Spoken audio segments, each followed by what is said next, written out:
Au lieu de dire ce projet-là n'est pas bon, il n'y a pas de raison d'être, c'est plus de dire voyons comment on peut l'améliorer.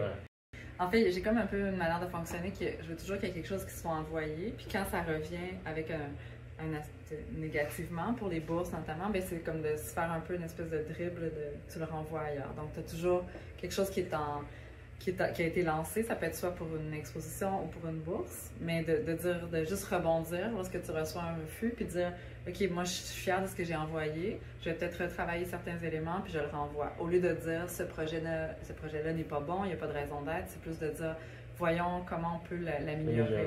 Puis on peut toujours demander des conseils. C'est très rare qu'on n'a pas d'explication du refus. Donc les gens ils sont quand même contents de voir, de dire bon, ok, tu as fait un bon dossier, mais il y a tel élément que peut-être que ça aurait pu être dit différemment ou oui, ou juste la thématique. Des fois aussi, c'est pas que ton projet est pas bon, c'est que dans une programmation, on veut 5 projets. Et là, par exemple, ça se peut que ton projet ressemble un peu à un projet qui a déjà été sélectionné. Donc là, on se dit, bon, on veut y aller aussi, ouais, la diversité des artistes, mais aussi des projets. J'ai aussi un truc, moi j'ai fait quand même pas mal de jurys. Donc je trouve ça intéressant de siéger sur des jurys parce que ça te permet vraiment de comprendre. Enfin, on reçoit les dossiers, là, on a une grille Excel, on doit vraiment analyser. Fait qu'on peut voir les critères et on peut voir finalement de quelle manière on pourrait. On est un peu plus dans la tête des jurys. Puis ça, moi je trouve que ça m'aide beaucoup pour faire mes dossiers maintenant.